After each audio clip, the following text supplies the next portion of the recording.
I had just received a promotion to director.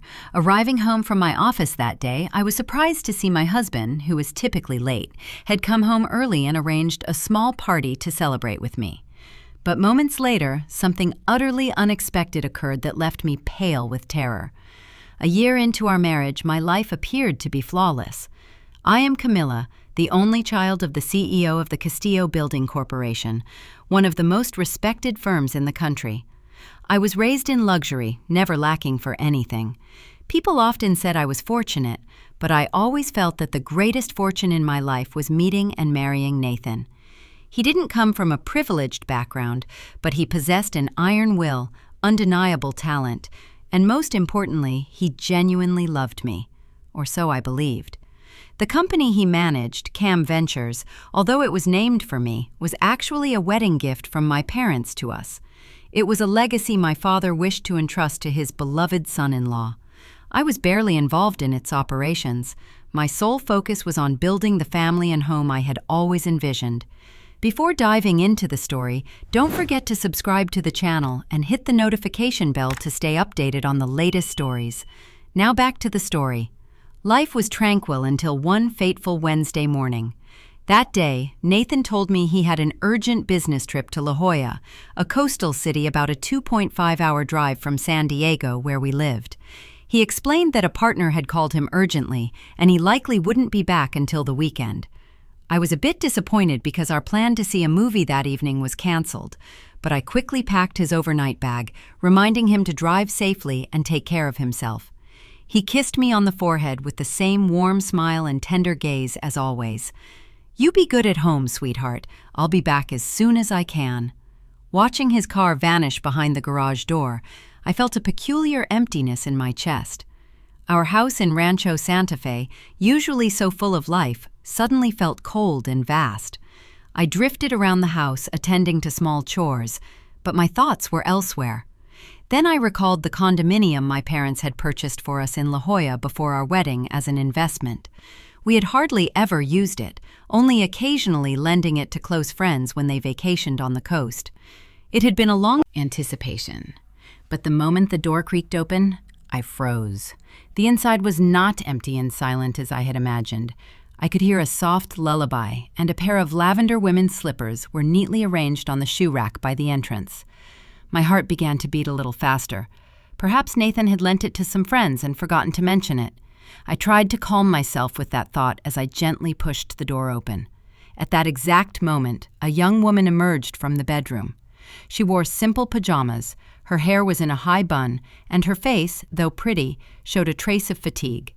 But what absolutely petrified me was the small child, about 18 months old, clutching a pacifier in her arms.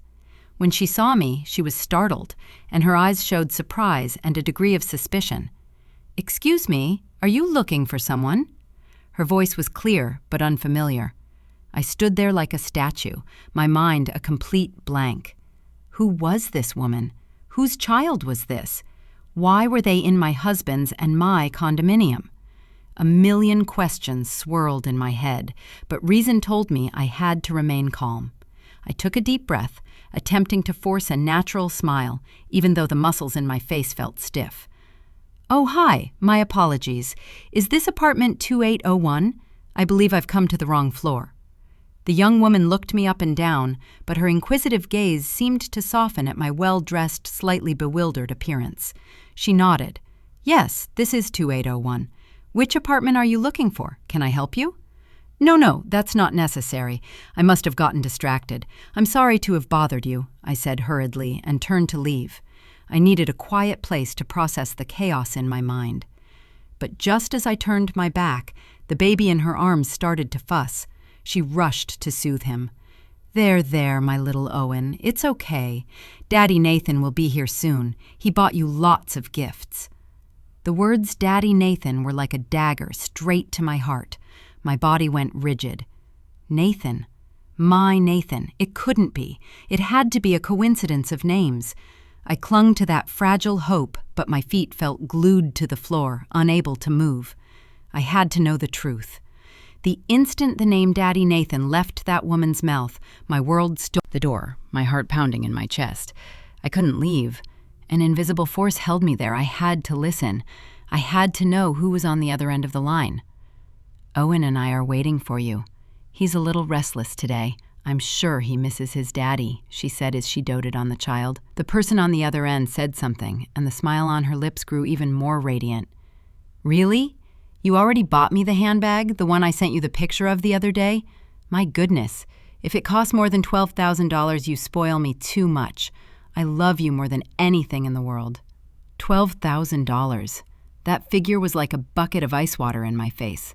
Nathan, the husband who always told me the company was going through a difficult phase, that we had to save money, that we had to be frugal to set an example for the employees. Nathan, who refused to buy me a necklace for barely $2,500 for our wedding anniversary with the excuse that we shouldn't make superfluous expenses right now, sweetheart.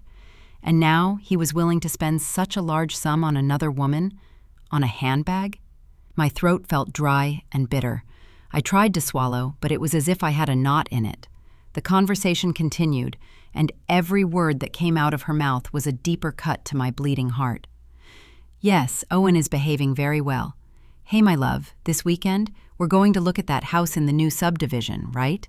A friend told me it's beautiful, that it even has a private pool. Let's buy it so Owen has a place to play when he's older." Yes. Her voice was sweet as honey, but to me, in that moment, it was more repulsive than anything. She was asking my husband to buy her a house while living in the condominium my parents had bought for me. "I know you love us more than anyone. Well, drive carefully, okay? I'm going to hang up and get dinner ready for you. Kisses." The call ended. The woman went back inside, her face lit up with happiness and satisfaction. The door to 2801 closed, returning silence to the hallway, but unleashing a terrible storm inside me. So it was true. There was no doubt. My husband, the man I loved and trusted blindly, had betrayed me. He didn't just have a mistress. He had a child, an 18-month-old baby. That meant he had been deceiving me since we got, letting the cruel truth devour my soul. The promises he made to that woman had killed my heart. The tears kept falling, but I didn't utter a single sob. Leaning against the cold wall, I felt the chills seep into my skin, just as the terrible truth was taking over my soul. For a moment, I wanted to burst into that condominium and cause a scene. I wanted to confront Nathan, scream in his face, and slap that woman for destroying my family. But then another image appeared in my mind, the image of my parents. My father, who had placed all his trust and hope in Nathan, handing over the career he had built his entire life. My mother, who had always loved and treated him like a son. If I made a scene, how many people would suffer? This would become the laughingstock of everyone, and the Castillo Corporation would also be affected. I couldn't be selfish and only think about my own pain. And then there was Nathan. He had planned everything so perfectly, hiding it from me for so long. A person like him would either easily admit his mistake or deny everything and even blame me. No, confronting him now was the worst strategy. It would give me momentary satisfaction, but the consequences would be unpredictable. I would lose everything, while he and his mistress could flee with the assets he had been siphoning from the company. Cold logic began to take control. I dried my tears and took a deep breath to regain my composure. The pain was still there, throbbing and dull, but on top of it, a steely determination began to form. I would not fall apart. I would not let the traitor and his mistress live happily at the expense of my suffering. If they had taken everything from me, I would make them return it with interest.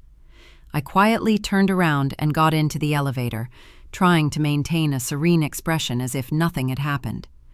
I didn't go home immediately. Instead, I drove to a quiet coffee shop near the condominium complex, choosing a corner from which I could observe the main entrance. I ordered a double espresso, black. Its bitterness helped me stay alert. Sitting there, I began to connect the dots. Nathan's increasingly frequent business trips, the calls he always took outside, the unexplained charges on his credit card that he justified as entertainment expenses. All those loose pieces that I hadn't noticed before now fit together to form the perfect. Watching everything in silence. I raised my phone, zoomed in all the way, and captured that moment. The photo wasn't perfectly clear, but Nathan's figure and the gifts he was carrying were clearly recognizable. This would be the first piece of evidence. Seeing him happily enter the building, I no longer felt pain, but a cold indignation. The plan had begun. From this moment on, I was no longer Camilla, the naive and devoted wife. I would become someone else, someone calculating, patient, and who knows how to reclaim what is hers. This war, without a doubt, I was going to win. I took a sip of espresso. The bitterness spread in my mouth, but in my mind, everything was clearer than ever. After that day, I went home as if nothing had happened. I continued to be the sweet and attentive wife. When Nathan returned from his business trip, I greeted him with a smile and prepared a hot dinner. He didn't notice any difference. He continued to play his part as a loving husband perfectly, telling me how exhausting the trip had been and the difficult contracts he had to negotiate. I listened to each of his lies in silence with a growing contempt inside me. The more perfect his performance was, the stronger my determination for revenge became. The first step of my plan was to get close to that woman. I needed to know everything about her relationship with Nathan, and most importantly, gather more evidence. But I couldn't show up as Nathan's wife.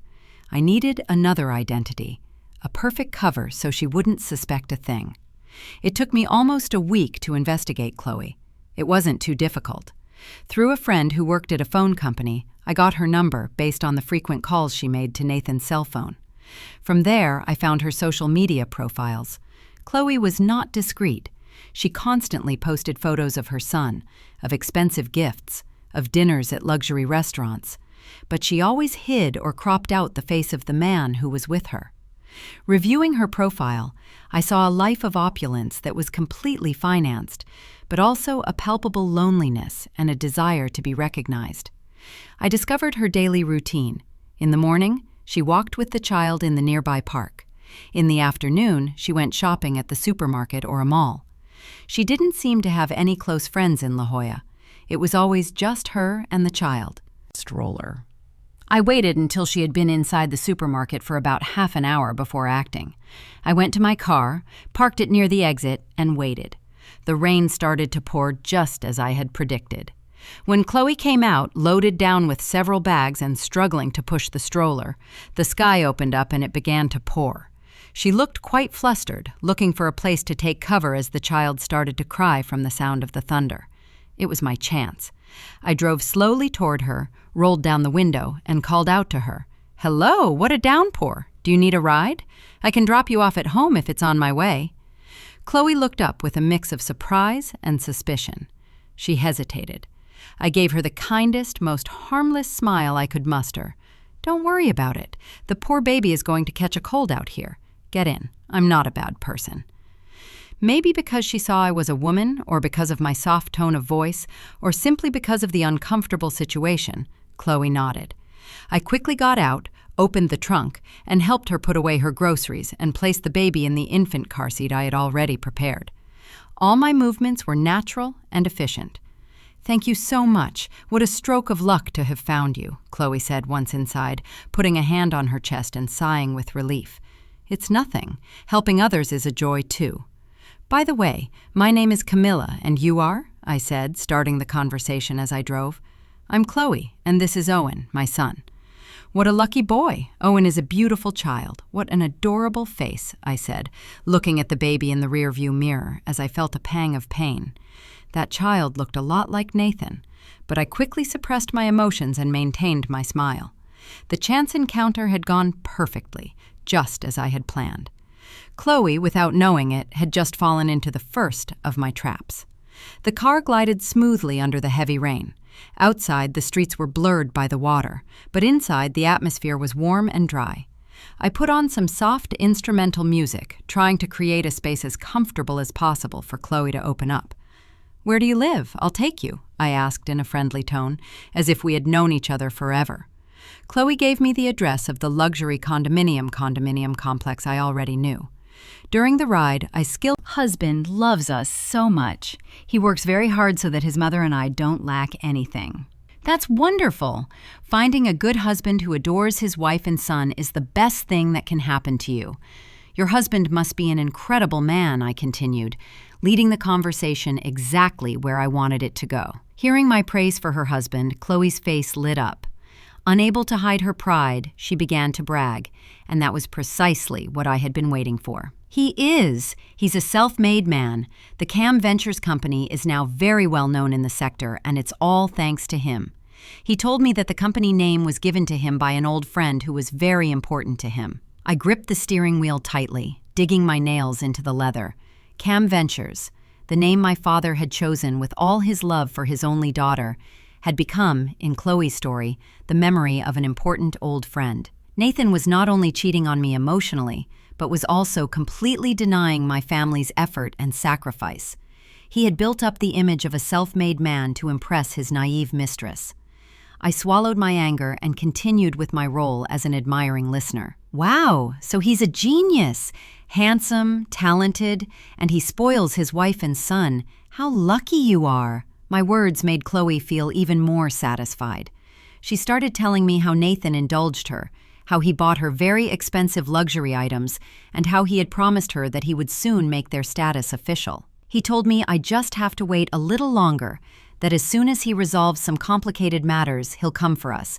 He says Owen and I are his true family. While Chloe spoke in a daze, I discreetly activated the recording function on my phone, which I had placed in the center console. I had adjusted the angle so the microphone would pick up the sound perfectly. Each of her words was recorded with clarity. To make sure, I asked a key question. "Looking at Owen, I'm sure he looks a lot like his father, right? He must be very handsome." Chloe let out a little laugh, the happy laugh of a woman who feels loved. "Yes, everyone says he's the spitting image of his father, especially his nose and mouth," she said, pointing out the features of the child who was sleeping peacefully. And then, with total nonchalance, she admitted what I already knew, but needed to car. I listened to the recording again. Chloe's clear voice resonated, talking about the happiness she believed she had, a happiness built on lies and my pain. But I no longer felt rage. That recording was the first bullet I loaded into the weapon of my revenge. From that chance encounter, Chloe and I began to communicate more frequently. I took the initiative to send her messages every day, sometimes asking if little Owen was eating well, other times sending her baby care tips I found online. I played the role of an understanding older sister, a confidant, always ready to listen. And Chloe, just as I had predicted, quickly came to see me as an emotional support. She told me everything from Nathan's promises to buy her a new car to the pressure he was receiving from his old wife at home. According to her stories, I was a problematic, uncompromising woman and an obstacle in the way of their true love. Listening to my own story through a third person was ironic, but I listened patiently, offering words of comfort and false empathy. "Don't worry. A man as brilliant as Nathan will fix everything soon. You have to be strong to support him," I often told her. My words of encouragement made her trust me even more. She had no idea that the older sister she confided in was the same old wife she spoke of with such disdain. I orchestrated more chance encounters. One day, I found out she would be taking Owen to get a vaccine. I showed up there pretending to take my nephew for a checkup. We sat together in the waiting room, sharing the typical worries of mothers. Another day, knowing she liked a brand of children's clothing, I bought her several beautiful outfits for Owen, telling her it was a gift for my little sister's son. At each meeting, I wore designer clothes, drove luxury cars, none that Nathan knew, and projected the image of a successful, wealthy, and free woman. I wanted to build in Chloe's mind the archetype of the woman she longed to become, a woman who didn't depend on a man to live a queen's life. Gradually, Chloe started treating me like a real sister. She invited me to her place for dinner, introducing me to Owen as a very dear aunt. Being in my own condominium, seeing Chloe preparing dishes she had probably learned to please Nathan, seeing my husband's son call me Auntie Camilla, my heart was a whirlwind of emotions. Nathan's betrayal, of my sleepless nights consumed by pain, extinguished any glimmer of compassion. I couldn't soften. If I didn't act first, I would be the one destroyed along with my entire family. I repeated to myself that I wasn't doing this just for revenge, but also for self-defense, to protect what was mine. This friendship, though false, was my sharpest weapon. Once our friendship was consolidated and I had Chloe's complete trust, I began the second phase of my plan, stimulating her greed. I knew that for a materialistic and presumptuous woman like her, this would be a fatal blow. I began to unintentionally boast about my luxurious life. I talked about my trips to Europe, about limited edition handbags I had to order a year in advance, about exclusive parties with high society. I didn't say directly that I was rich. I simply described my life with a studied naturalness, as if it were the most normal thing in the world. I was looking at this watch yesterday. I thought it was pretty. What do you think? I said, showing her a picture on my phone of a diamond-encrusted watch worth a fortune. Chloe's eyes lit up. She praised it with admiration, unable to hide her longing. "Oh my God, it's beautiful, Camilla. It must be so expensive. I wish I could have one." I smiled lightly. "Well, it's not a big deal. Women who make their own money have to know how to reward themselves. We can't always depend on men." My comment was a direct needle to her pride and ambition. I knew she was completely dependent on Nathan. Although her life seemed luxurious, it lacked security and autonomy. She began to compare. Why could Camilla buy those luxuries herself, while she had to ask for them and wait for her lover's generosity? I continued to add fuel to the fire. I invited her shopping, taking her to the most exclusive boutiques, places she had probably only looked at from the outside before. I tried on dresses worth thousands of dollars and expensive shoes with complete nonchalance. While the sales assistant surrounded me with exquisite service, I saw Chloe next to me with a mixture of admiration and envy in her eyes. "Try on this handbag. It would look great on you," I said, pointing to a new collection alligator skin bag. Its price was around $3,500. Chloe hesitated. "No, Camilla, it's thousands of dollars." Chloe often complained to me, "Nathan has been very strange lately, Camilla. I ask him for anything and he always says to wait, that the company is doing badly. Not like you, who has everything you want." I just smiled and comforted her. "I'm sure he has his reasons. But you have to think about yourself and Owen. You never know what the future holds." My words, full of double meanings, made her more anxious and impatient. She pressured Nathan relentlessly, subjecting him to enormous financial strain. He began to siphon large sums of money from the company to please his mistress. And of course, none of those transactions escaped my control. I had long since infiltrated an accountant I fully trusted into the company. Every invoice, every receipt for Nathan's expenses for Chloe was secretly copied and sent to my email. The evidence was piling up, and the web I had woven was closing in. Nathan and Chloe's relationship, built on money, was now crumbling precisely because of it. While the conflict between Nathan and Chloe intensified over financial pressure, I executed the next step to completely nullify Nathan's power at Cam Ventures. I needed to turn him from a brilliant CEO into a complete useless man. One morning, I showed up at the office to the surprise of many employees. Before, they rarely saw me there. They only knew me as the director's wife, a rich lady who lived off her inheritance. Nathan was equally surprised to see me in his office. "Honey, what are you doing here?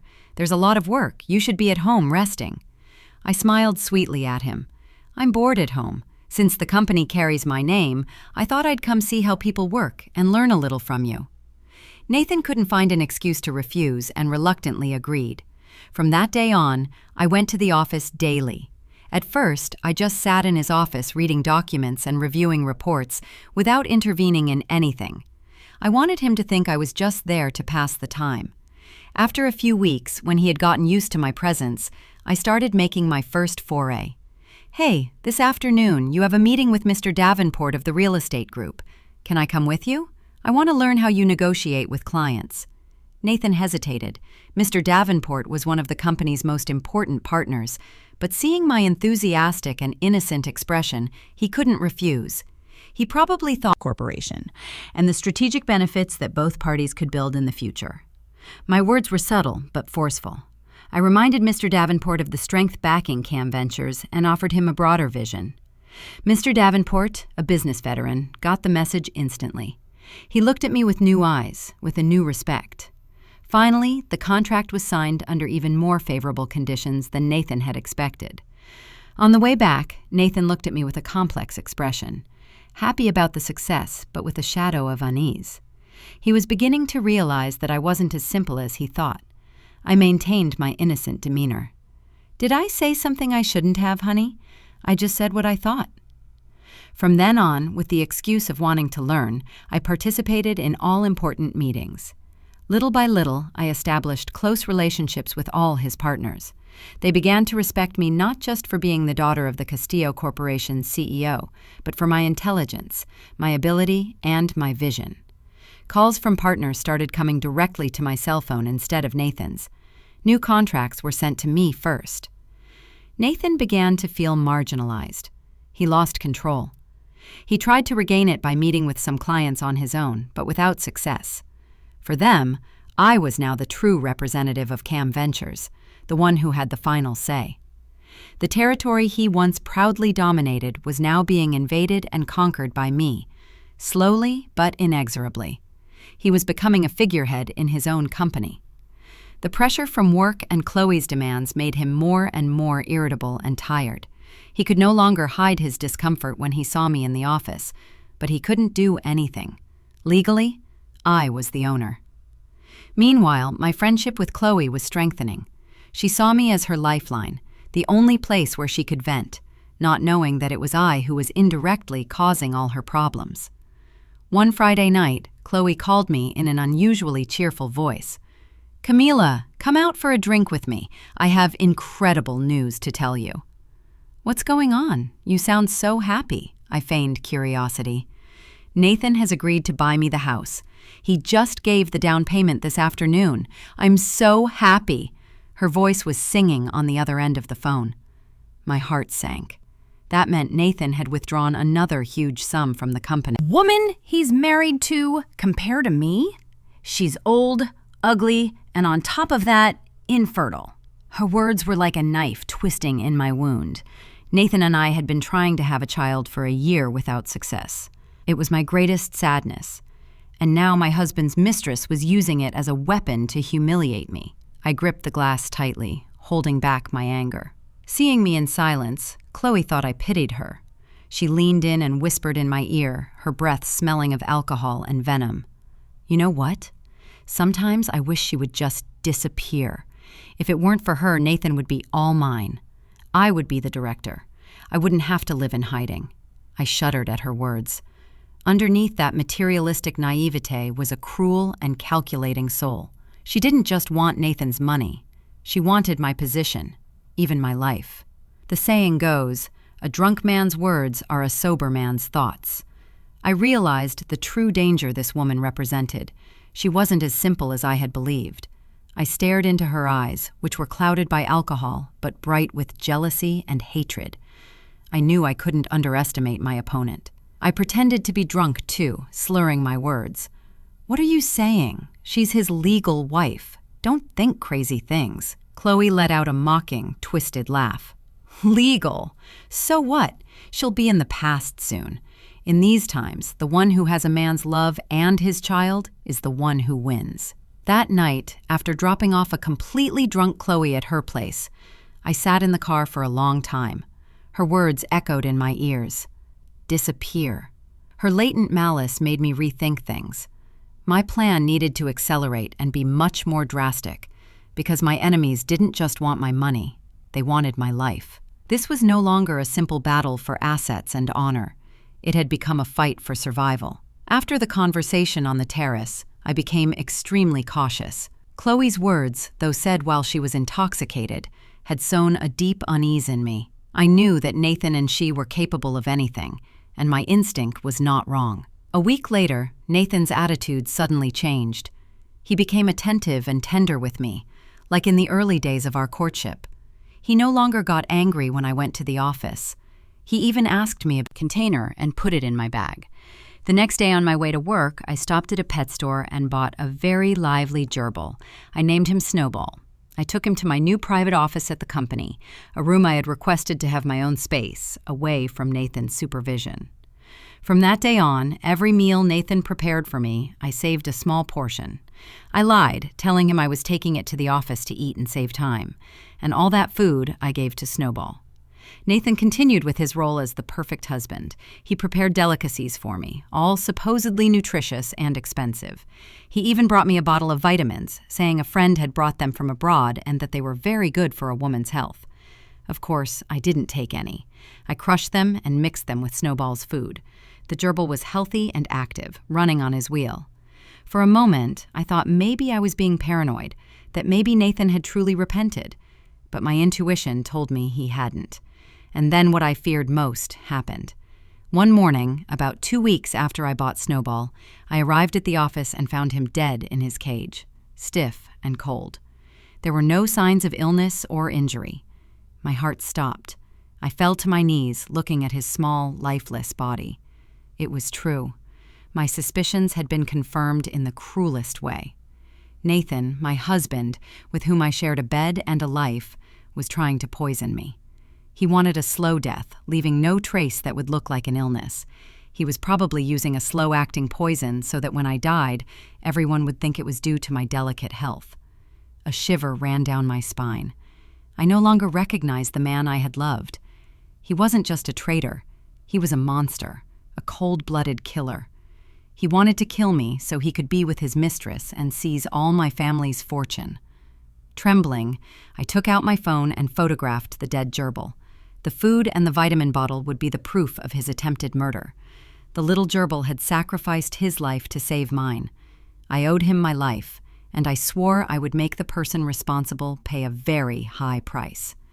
Rage and fear transformed into a visceral hatred. My plan for revenge was no longer just about justice. It was about survival. The gerbil's death was a game changer. I couldn't continue, offered solicitously. No need, I'm sure I just need to rest. I paused, as if the idea had just occurred to me. Hey, do you mind if I go to my parents' house for a few days?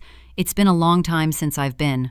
With Mom's care and the country air, maybe I'll recover. Hearing this, a fleeting glimmer of joy crossed his eyes. I saw it. He was happy I was leaving. Maybe it would facilitate his plans or simply give him freedom to be with his mistress.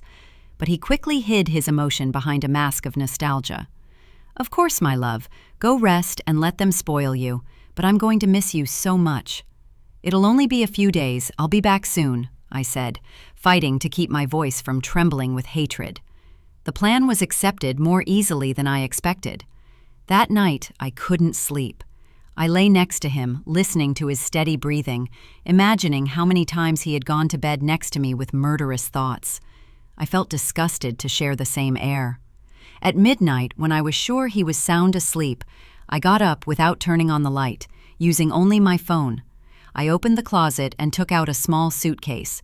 I packed only the essentials, some clothes, and my most important documents, my ID, the deeds to the properties in my name, the company papers, and crucially, a savings book with a considerable sum my mother had given me as a dowry. They were my life insurance. I couldn't let them fall into his hands. I did everything in absolute silence. The slightest noise, like the zipper, made my heart jump. I was terrified he would wake up. I felt like a fugitive escaping a sleeping monster. Once I was ready, I carried the suitcase out of the room with extreme care. I didn't dare look at him. I knew if I did, I wouldn't be able to contain myself and I would scream. Downstairs, I left a short note on the table. I'm going to my parents' house. Take care. I love you. The words I love you made me sick, but they were necessary so as not to arouse suspicion. I opened the door stealthily and left. The moment the door of our house closed behind me, I felt as if a weight had been lifted. I breathed the fresh night air, feeling reborn. I drove away into the darkness. I didn't go to my parents' house. I didn't want to worry them. Terrifying. But in a trial, he could claim it was a coincidence. I needed something more direct. And Nathan's cell phone was the Pandora's box that held all his secrets. The problem was how to get it. He was never separated from it. The opportunity came on a Friday afternoon. I called Nathan in a weak voice. Honey, I don't feel very well. Can you come pick me up from my parents' house this afternoon? I miss you so much. Nathan accepted immediately. He probably thought my rest was over and it was time to resume his plan. That afternoon, I didn't go to my parents' house, but went directly to the office. I entered my private office and waited. I had prepared everything. I had asked my trusted accountant to prepare some financial reports with serious errors, figures that, if real, would cause a disaster for the company.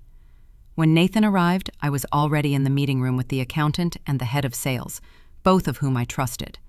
I pretended to be pale-faced. "I'm sorry to have made you come in such a hurry, but some very serious problems have arisen in this month's reports. I need you to review and fix them right now." Nathan saw the figures and his face changed. He knew that if those numbers came to light, the company's reputation would be ruined. He immediately immersed himself in the work, forgetting about everything else.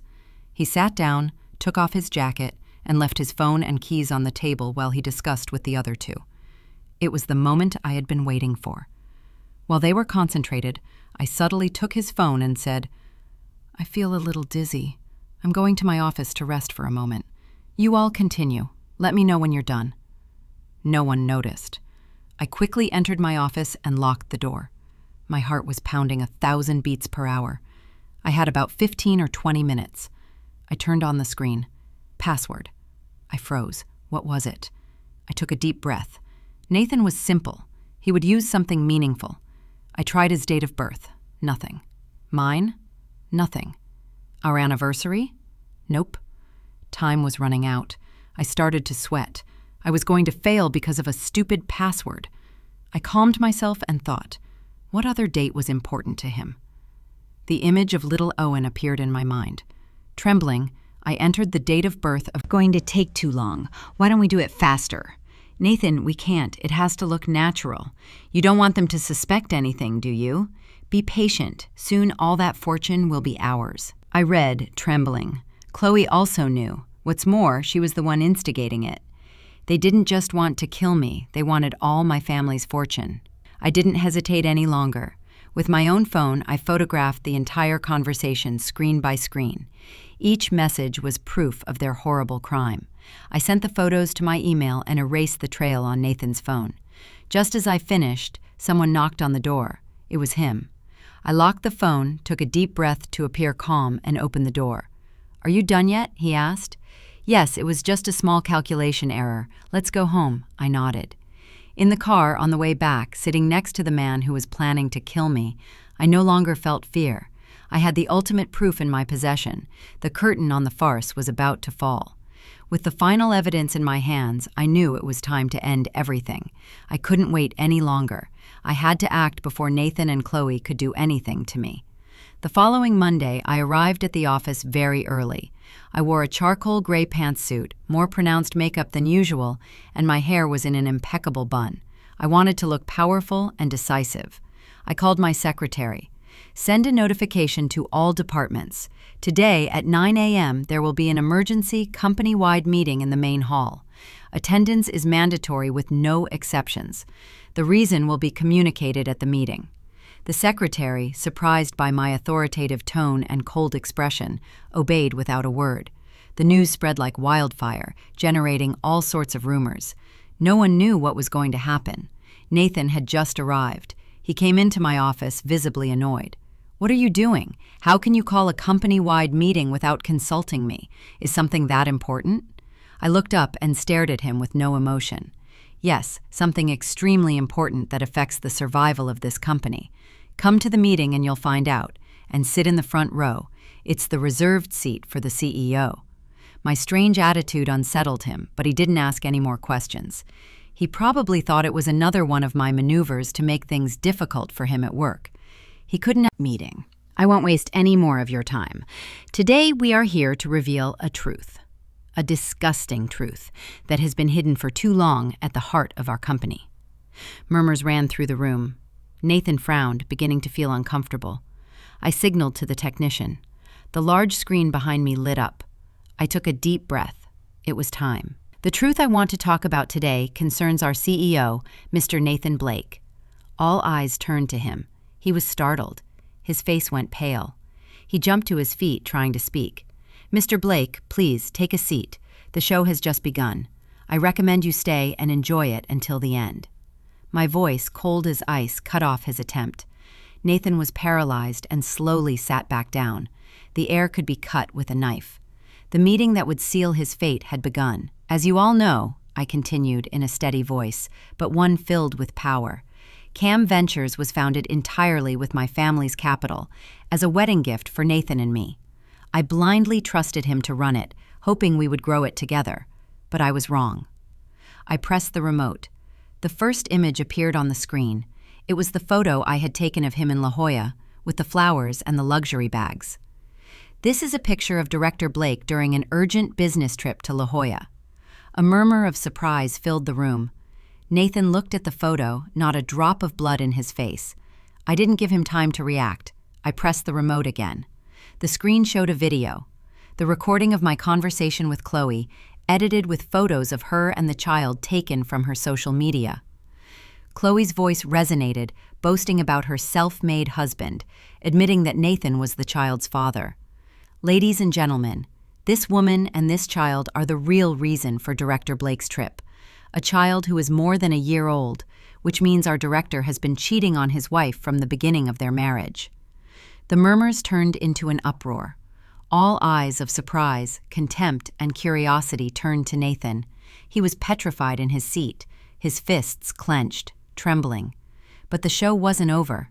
I continued projecting a series of invoices, bank statements, and transfers, showing huge sums of money withdrawn from the company's accounts to buy $12,000 handbags and to make a down payment on a luxury house for his information sink in, and then I delivered the knockout blow. But all that is nothing compared to the crime he intended to commit.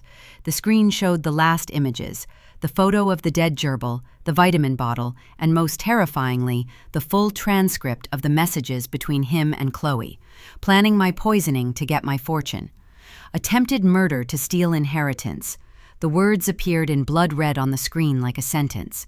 The room erupted. Everyone stood up, incredulous. The director they respected was a cold-blooded killer. Nathan seemed to go mad. "It's a setup. It's all fake," he shouted, trying to get on the podium. But the security guards, who had been forewarned, immobilized him.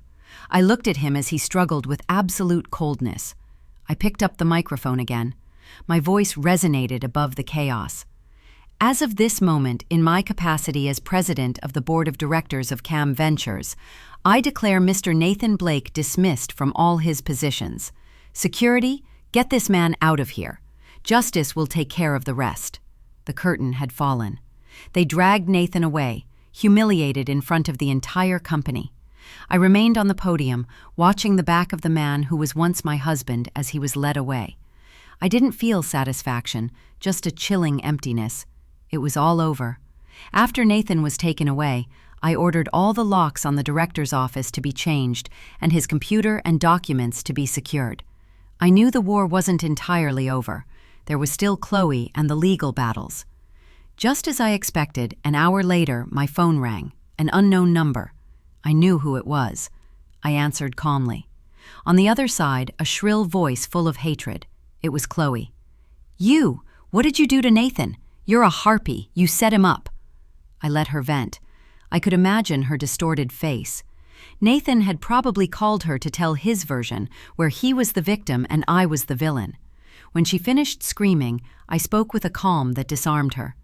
"Hello, Chloe. I see you already know everything. Instead of calling me to insult me, why don't you ask your lover what he did? Don't pretend to be a saint. Nathan loves me. He did everything for us.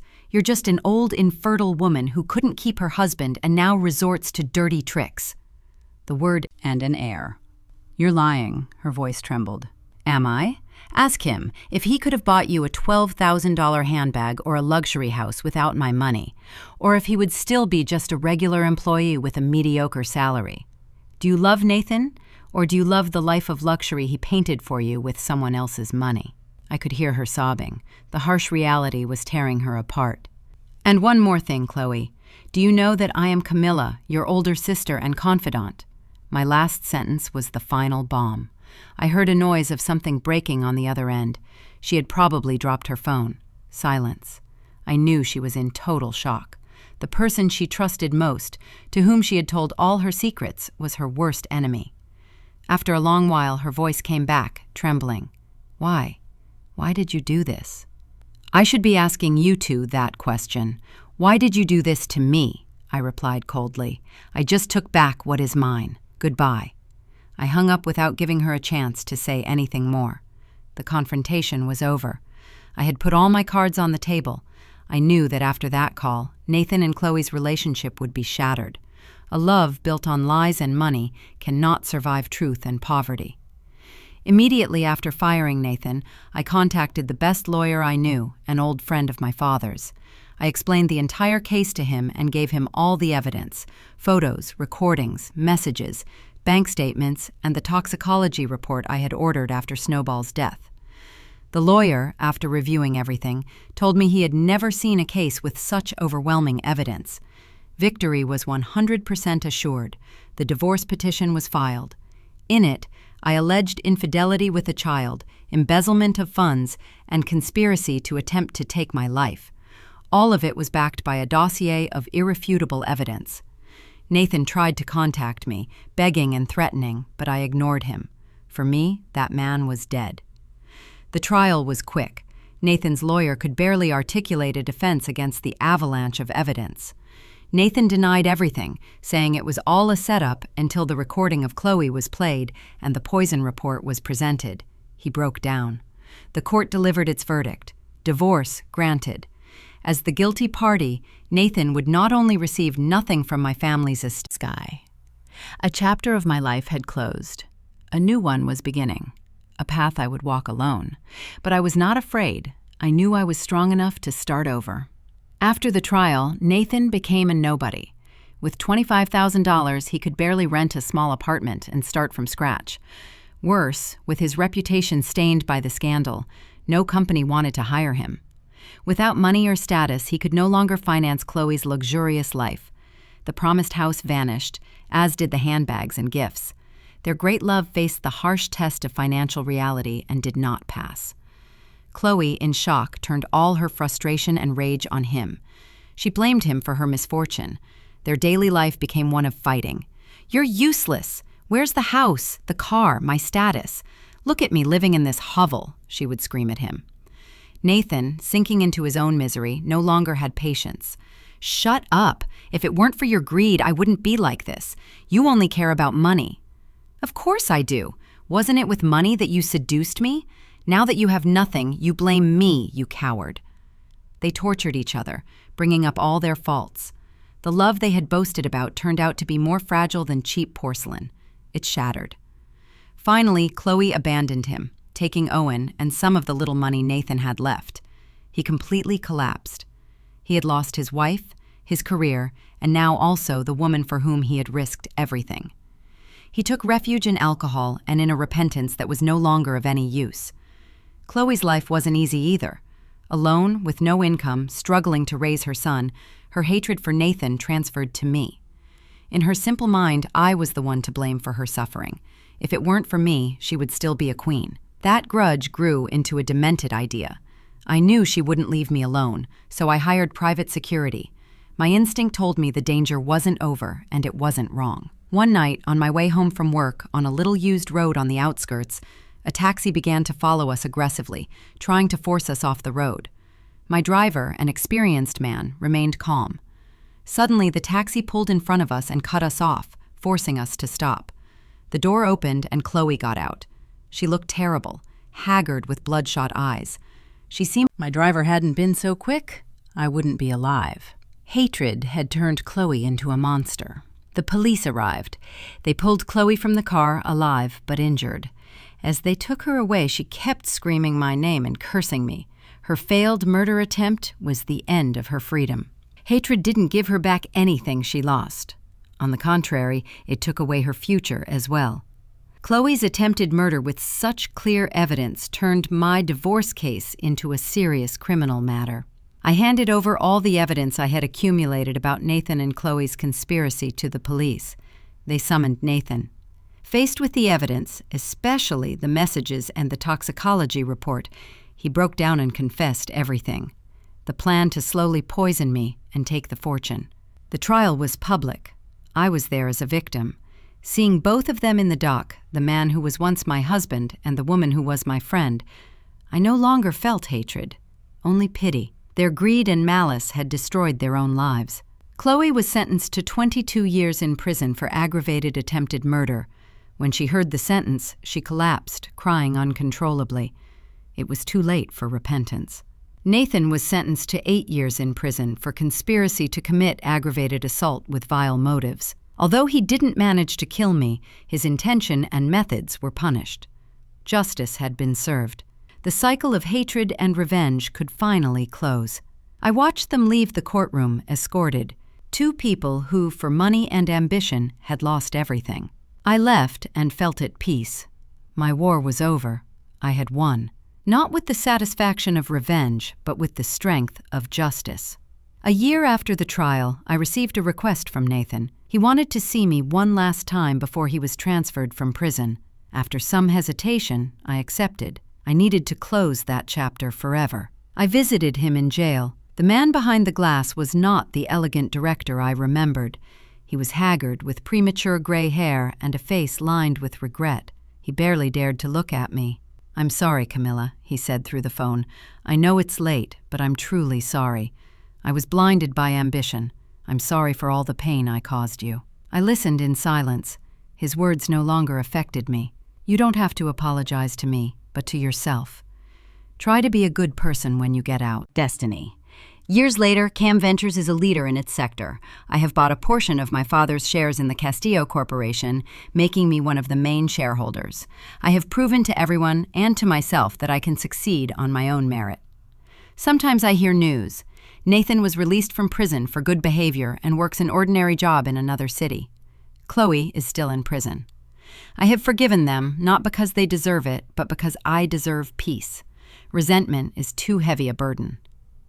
One Sunday afternoon, from the balcony of my new penthouse, I contemplate the illuminated city. I'm alone, but I don't feel lonely. I have my career, my friends, a full and free life. The painful past forged me into the woman I am today, stronger, more resilient, and above all, more capable of loving myself. From the ashes of betrayal, I have been reborn as a phoenix. My new life has just begun. Thank you for following this story to the end. Don't forget to subscribe to our channel to join us in more stories like this. If you want to watch another life story, click the video on screen. I promise you'll love it.